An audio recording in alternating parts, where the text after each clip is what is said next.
Adam, thank you for joining us on the Agro Unfiltered.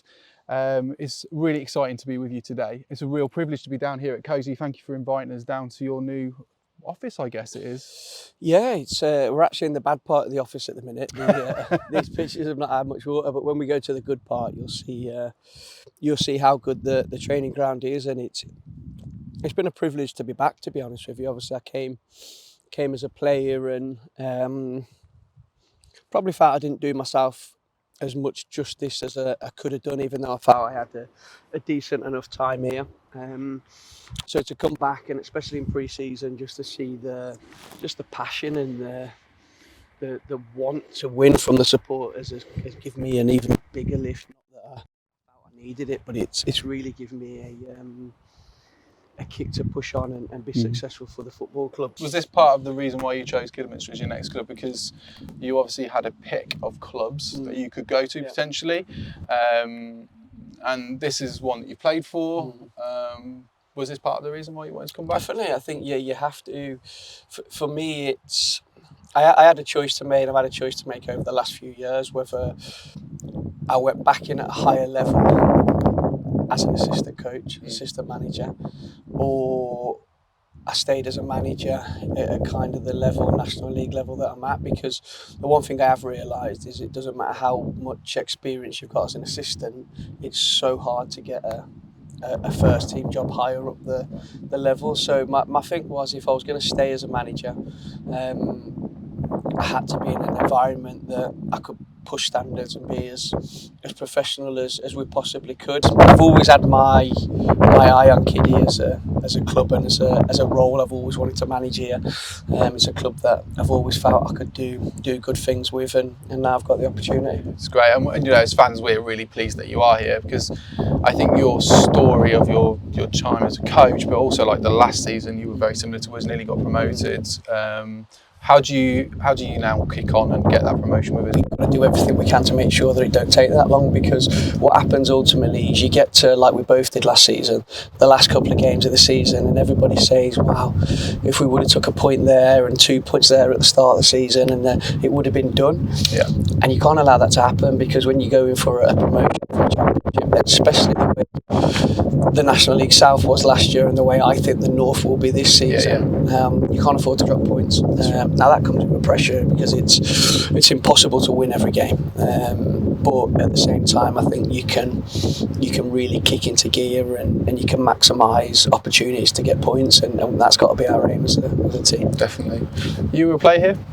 Up here. You played here, yeah. So what's changed at Cozy, at Kidderminster, since you left?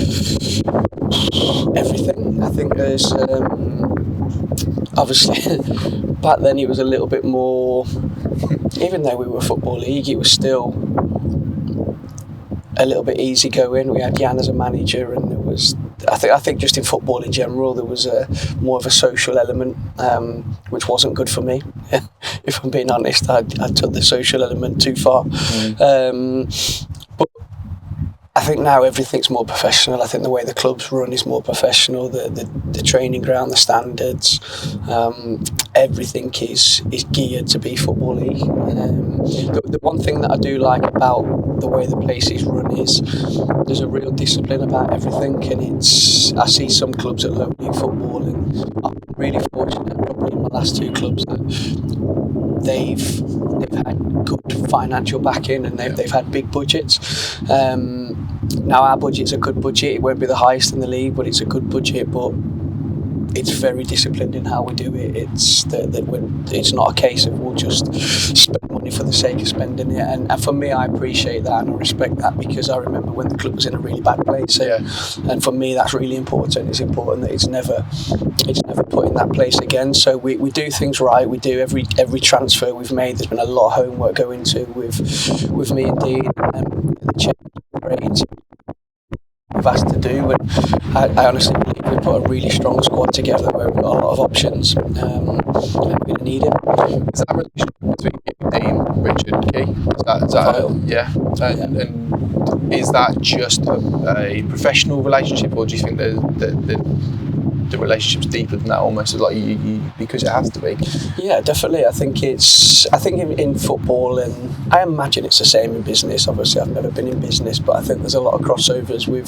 I've dealt with a lot of at different levels, from especially when we're in Turkey and you're dealing with stupid money. You deal with a lot of businessmen and money men and sponsors and owners, and there's a lot of crossovers in terms of business and football. And for me, I'm the same in everything in my life. Relationship is key. If you've not got relationship, I think you find everything a struggle. And if you've not got relationship, nothing flows. And for me personally, that comes from my faith. That's something I take from my faith. But I'm really close with Dean, and we obviously it's a professional relationship, but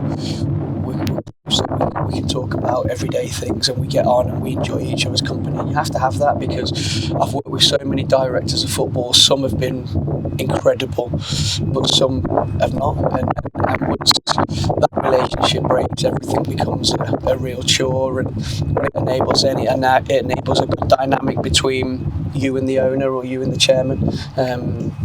Because you've always got a link in between, which I like. I think it works well, but at the same time, I've got a really good relationship with Richard, where if we have to call each other, we have to text each other, we're very open, we're very honest, and I think I've seen his heart. I think I've seen what makes him tick and what he wants, and I like it, and that's a big reason why I bought into him. And I think you can see some of that on the pitch. I've had the privilege of being around you a little bit off the pitch as well, but you can see that togetherness, that real. We talk about Kidderminster being a family club, but that sense of family, that sense of like, you're a Harrier, you're in. We've got your back. We care for you, not just about what you do on the pitch. You're a person first and foremost, and that's really. You've talked about your faith. Can we talk about that for a moment? Yeah, I think for me it was, I had so much in my life. I was playing in the Premier League at such a young age. I had everything. I had money. I had everything I wanted. But I still taking the dog for a walk. There's a robot on the. I don't know if the cameraman can get that, but there is a robot on the football pitch of it as well. That is. That's the groundsman's dog. But yeah, I still wasn't happy. I still felt empty, and that led to a lot of personal problems, a lot of issues, and I hit rock bottom, if I'm being totally honest with you. And I was just a bad guy. I just really become a bad guy, and it took me a lot of years to kind of look at myself and understand that. And I think once you get to the point of rock bottom and there's nowhere to go, that's the time that makes you look at yourself and truly kind of investigate yourself. And I probably had an investigation of the self, which wasn't good findings. And then I obviously started having my children, and I ended up with 5 amazing kids. And I think just through that journey, I started to slow down a little bit. I started to look at life in a different way. And then I just started seeing all the things that I had a lot of, without going too deep, I had a fair few spiritual experiences that I'd never even been open to, never thought about. I'd never even thought about God. For me, it was just a made-up thing, and a few things started to happen that I couldn't deny, and the more I started looking into it, and then I started kind of looking into faith, and things started happening, and then everything started to fall in place. And from that, then I've had too many experiences for me to not deny what I've seen and what I've felt, and now literally my whole family's been saved. The whole family spends literally all week in church. We're part of an amazing church which the kids go to, and it's just gone from there really. And I see firsthand every day the work God does in my life, and he's blessed me so much, and he's made me a successful guy, and more importantly for me, he's made me a better person. And I love football. I love winning more than anything, but I get my drive from helping people and making sure people don't go through what I went through. That's a big thing for me. And if I can improve a person or I can improve a player, that gives me an unbelievable. There's no money that can buy that feeling for me. Yeah, I get that. And I guess what God gives you more than anything is the peace inside of you. Because in this role, you will have, like you've just said, those massive highs, those wins, but there are incredible lows. When fans are turning on you, when things are difficult and you've got to go home, how do you maintain that? It's the peace of God in your life, I'm assuming. 100%. And it's, I think everybody needs that. There's not one human being in the world that can tell me that that is not of God, that they're not searching for something, because every human being feels that. They feel that need for fulfillment. Some people chase it in alcohol, drugs, women, men, spending. Everybody chases it in a different way, and I think until you do find that faith and that relationship with God, for me, that was the first time that I went, wow, I don't need anything here. It's the first time I've ever felt full. And like you say, that brings an inner peace that I try to explain it to people that I speak to, and unless you've tasted it and you've felt that, it's really hard to explain, because it takes away all your worries of the world. And I think as a decision maker, it puts you in a really good place, because it enables me, like, I don't fear, as much as I love winning, and I'm addicted to my job. I spend way too much time in the office. Especially with 5 kids, I spend way too much time at work. That's the choice I've made. And as much as I love football, I don't fear losing my job. And I think to be a decision maker and to have that peace in your heart is a big thing, because it enables you to be free and make free decisions. And I think that's what God gives you. It gives you that peace that you know there's always a bigger plan. Every time something's not gone right, He's always had a bigger plan for me, and He's always put me in a position that's been better than the last one. So I'm no one to question. That's brilliant. That's awesome. And I'm sure for many people watching and listening, that is such an insight into you as a character, into you as a human being, and how you operate. And like, I guess I'm a Christian too, and for me, I set my day up by starting my day with God. I'm sure you do the same, and then it sort of rolls out from there. And I notice when I don't do that, it has a profound effect upon my life, right? And when I try to take control of my life, things go a bit haywire. 100%. And I think it's, for me, I'm not. When I didn't have faith and I wasn't going to church and I didn't really believe in God, people that did believe in God I always thought were just weird, and I never wanted to speak to them, because especially the people that always used to push it on you, and he would be like, whoa. So for me, I'm a massive believer in my actions, and my actions I want to represent what my faith stands for. I love the space I'm in. We spend a lot of time in prayer with the family, and it puts me in a good place. That's good. Should we walk over the other side and do some filming?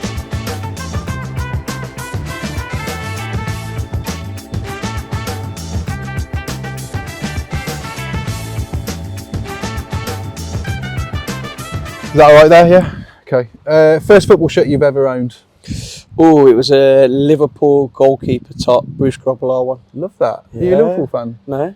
Okay. No, I thought I used to be. When I was little, I was actually a goalkeeper, and I thought I was really good. So yeah, that was my first. The old knees, mate. Yeah, is that what it was? Yeah. Other than the Arrows, who do you follow? Do you know what? I've never. When I was little, I used to go and watch Blues, and then as I got a little bit older, I went to watch Villa. And then when I signed for Derby and moved to Derby and played just football in general, never ever really followed one specific club. Wow. Best player you've ever played with? Oh, that is a tough question.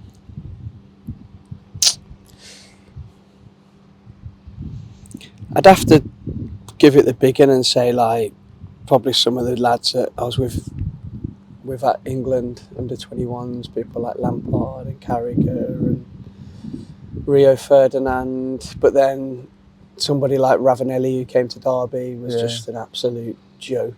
I bet, yeah. But I've been really fortunate in terms of, I've been really lucky that I played with a lot of foreign players that probably moulded me as a coach more than a player, just through watching them and watching how professional they were, looking at some of their ideas. So yeah, I've been fairly blessed there. Okay, toughest opponent you've ever faced as a player, first of all?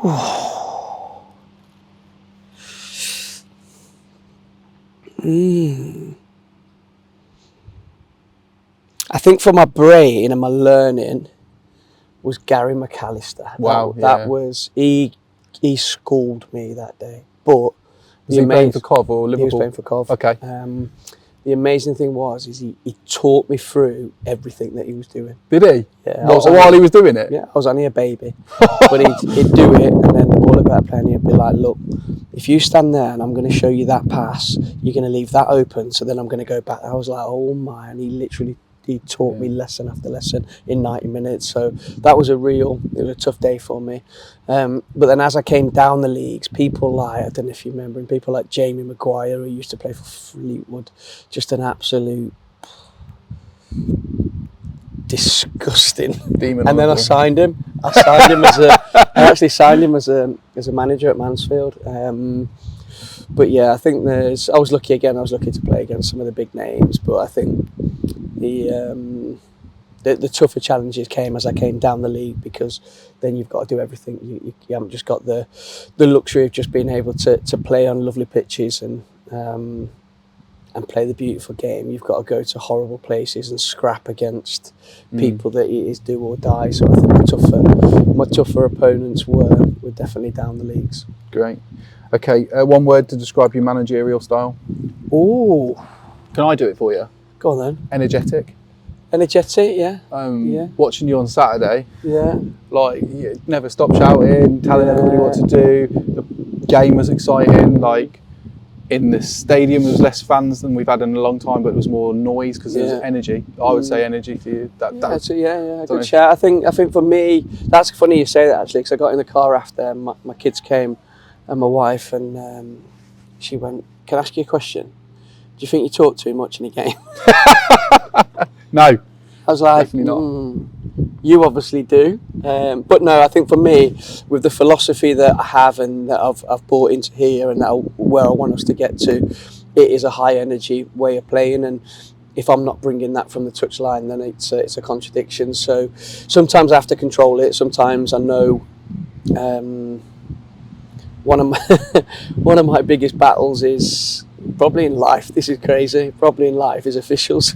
Right. Yeah. for me to control myself is on a match day is a real.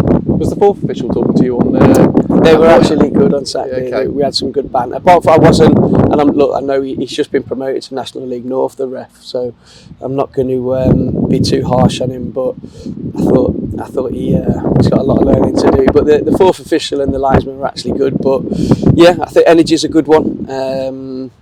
My challenge is not overthinking. I'm a big thinker. I love the tactical side of games. And I think over the years, I've learned to filter the information. I think as a young manager, a young coach, that's why I loved being an assistant manager for so long, because I worked with some managers that enabled me to literally do everything, but I had to be really on point with the information they got. Yeah. And that helped me a lot. But it's still one of my challenges. Great. Okay. Your favourite football ground apart from the Agba, obviously? Ooh, my favourite football ground. It used to be the old Highbury. Yeah, it was great, wasn't it? Yeah, beautiful. That was just like, I made my debut there, and it always stuck with me just how tight little tunnel. The crowd was everything was just on top of you. Yeah. And it was the first time ever that I experienced the heated floor changing room. Yeah, okay. So that always stuck with me. It's like the seats there as a fan as well. They're always padded and nice, leather on there. One stadium that is more recent to me that absolutely blew my mind was Besiktas. Okay. That was working there but that was literally, you were going into a Coliseum every week. Really? It was, and the noise. Oh my days! My first game over there, I was setting up for the warm up. I'm literally standing to one of the translators on the pitch, and it was about an hour and a half for kick-off, and we're this close, and I couldn't hear a word he was saying. The noise was Wow. and I was just like, how am I going to get through this? But that stadium was special, really special. Love that, because I don't think a lot of people think about Turkey or other places other than England about having good passionate fans. Oh, wow, over there it's noisy, right? Yeah, it borders on life and death, but you can definitely feel the passion. But I loved it. I loved every minute of it. You're in Istanbul, you've got like a triangle of teams, Fenerbahce, Galatasaray and Besiktas, and they're that close that even you can't really go out. As soon as you go out into a mall or you try and go shopping, you're either getting chased or swamped, one of the two. Wow. So, but I loved it, yeah. Okay, your pre-match superstition or ritual? I guess you don't have them as do you pray before a game? Yeah, 100%. I mean, we've got a couple of guys who are strong in the faith here, and young Samson, Toby, a couple of the other guys are kind of really interested in it. Last season at Eastbourne, they ended up, there was about 16 of us, and the players led kind of a match day prayer, which I kind of got involved in. I don't think they wanted me in it, but I kind of made my way into it, and it's special, I think, for people, for footballers that believe in God. I think to have that prayer, like we said earlier, it gives them that peace to go out and that confidence on the pitch, and every match day we'll have a prayer for those guys that need it. But no, I've definitely not got any. I've probably got a routine that I like to do on a Saturday morning. I like to just go over final checks on the opponent, on what we're doing. Final check on set pieces is a big one for me on a match day. Probably drink too much coffee on a match day. That's definitely most important. That was going to be the next question to your coffee. Coffee. You're a coffee man, aren't you? Okay. Let me just get this. Best footballing advice you've ever been given? Was it Gary McAllister? Gary McAllister literally changed the game that day. But I think one thing, I use it with my players now. It always stuck with me. It's from Steve Round, who was assistant a lot of players, Arsenal, England, with Steve McLaren, Man United. He was my youth team coach at Derby when I first broke through, and I was having a little bit of a tough time. I just got into the first team. I was only 17, and I was actually playing okay, but in my own mind I was beating myself up, and he just gave me the most simplest structure of, if you make a mistake, what you do as a human, you try and rectify the mistake, and if that mistake goes wrong, you try and rectify that. And if you've done 3 or 4 mistakes, all of a sudden then your confidence starts dipping, everything starts going down. And he gave me this structure that as soon as you make a bad pass, your next thing that you do is the most simplest thing possible. So it might be a 3-yard pass. If that goes well, you build it up to a 10-yard pass, you build it up to a 50. Before you know it, then your confidence is up, you're hitting 60, 70-yard passes. And it's something that I thought, wow, that's so simple, and I'm not sure it's going to work. But I tried it, and it stuck with me 500 whatever games it was. And I use that with players now because it's such a good structure. When all the chaos is going on, I actually used it today, to be fair, with someone. When all the chaos is going on and you're in your own mind and you've made a bad pass and then you've made another bad pass and you're thinking you have to do something special to get back on track, and then that don't go wrong, you end up in a rabbit hole. So that for me is a really key point. I think that's something as well we can learn to take that into our life. Like when we make mistakes, we have such expectations that we should achieve that or go back into that level, but actually just taking a step back, a few steps back, and then tracing our steps is a healthy thing, isn't it? Definitely. Okay, one song that has to be on the dressing room playlist this season. I'm not really. I'm going to sound really boring here, but I'm not really. I don't listen to music. The only music I listen to is obviously worship music. I did take over the stereo at Eastbourne, I'm not going to lie, and I even got some of the lads singing worship songs, so we'll see how that goes. But I don't listen to music. I prefer listening to. What's on your radio on your car? Do you have talk to all that? UCB, all that. Boring. This is going to be boring. I literally listen to the Bible. Yeah, I love that. I like renewing my mind. I know as soon as I get out the car and I step into this world, everything's carnage and everything's 100 miles an hour. And within my first hour, I could have spoke to 5-6 different people in meetings, so I like to have a calm mind in the car, and when I do get to work, then I'm in a good place. Good. Okay. What is your pre-match food? Oh, I do like a sausage and egg sandwich. Do you? Yeah. As a player, I obviously didn't have a sausage. Yeah, I was and egg going to say. sandwich. I was always beans on toast as a player with a little bit of cheese on, but normally I do like of a Saturday morning. Yeah. I like to chill out, do my last bits, have my own space.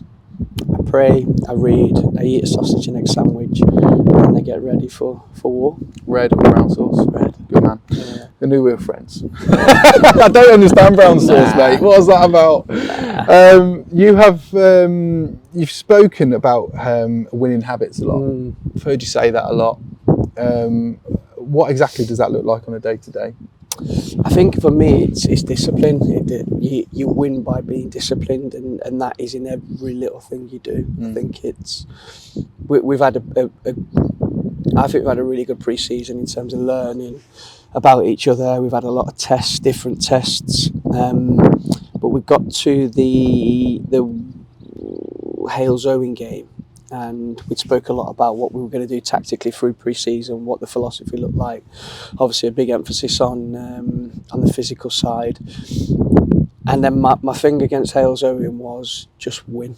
Yeah. It's winning time now, and we got to the last 15 minutes of the Hales Owen game, and we weren't doing the winning habits. We weren't disciplined in our approach to win the game, and that opened my eyes a little bit, because it was like, okay, we need to really turn the screw now. So we had a good few days, and then we went into Solihull, and even though we didn't win the game, I felt there was more of a purpose on that. But it's every day. It's whether it's in a warm up and we're doing races, whether it's in a possession game, whether it's in a small sided game, it's constantly, like we had it today in training, where you can see people they're doing everything they can not to be on the losing team. And it's like anything in life, isn't it? The more you repeat and you do and you repeat and you repeat, it becomes a habit, and that's a mindset you have to have. You've brought a lot of players in, a lot of changes happened in and around the squad, and we talked a little bit that it looks like a new squad and all that sort of stuff. How do you balance putting your stamp on things quickly while allowing the squad time to gel? Because can I just say, I thought a stroke of genius of yours was taking them camping. Yeah. I just think on just a human being level, so whenever you work with people, I've worked with young people a lot, taking them away on camp, it's like doing a year's worth of work in that week. And I'm assuming it was similar for you in those 3 days that you were away. Yeah, and that was it. That was my thinking. I think they're the times that you rely on your experience, because I think as a player, as a coach, whenever you've had a pre-season tour or a pre-season trip, say you're away for a week, it feels like a year, because you're waking up with each other, you're with each other 24/7.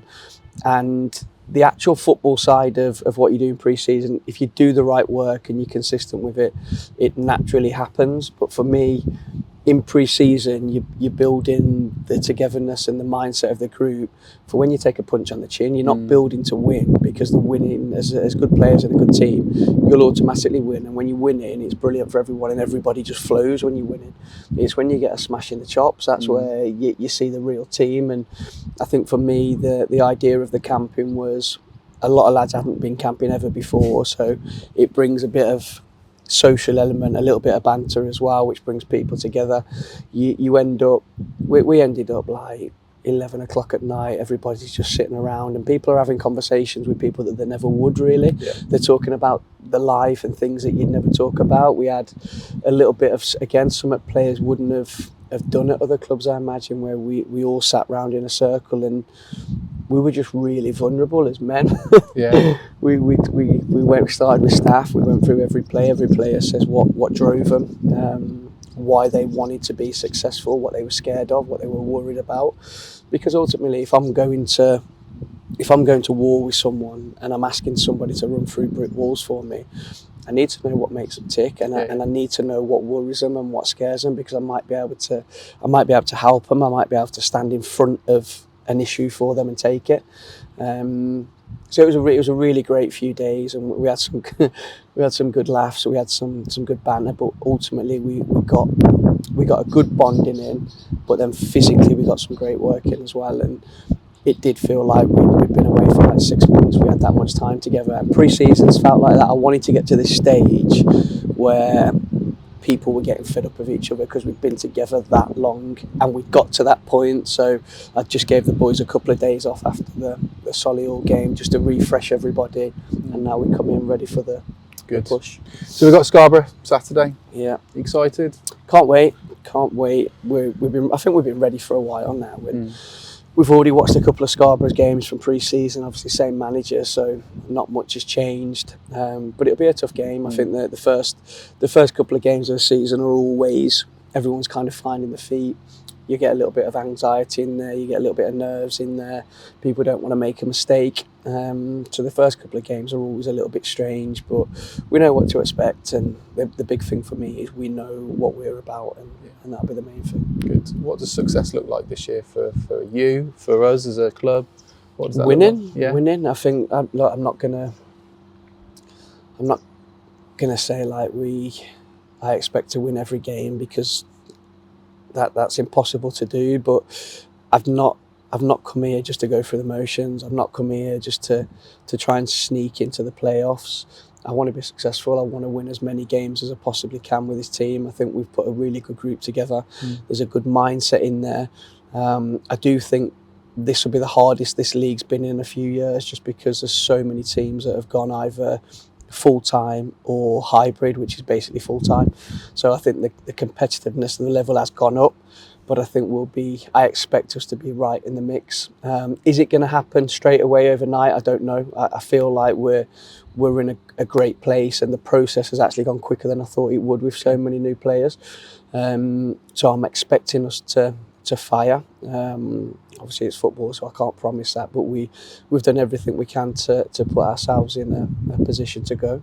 Good. And finally, what is Adam Murray's dream job? If it wasn't the Harriers manager, what would you want to be doing? I never really think that far ahead, to be honest with you. I've never. Do you know? For me, it's, and again, I must be getting old, but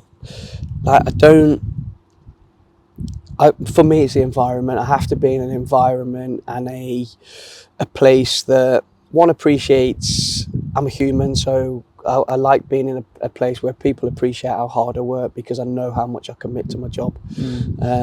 So I think as a human being, you always want that appreciation. But in terms of levels and teams and clubs, I've been really fortunate. I've worked at a really high level with players that went on to play in the World Cup.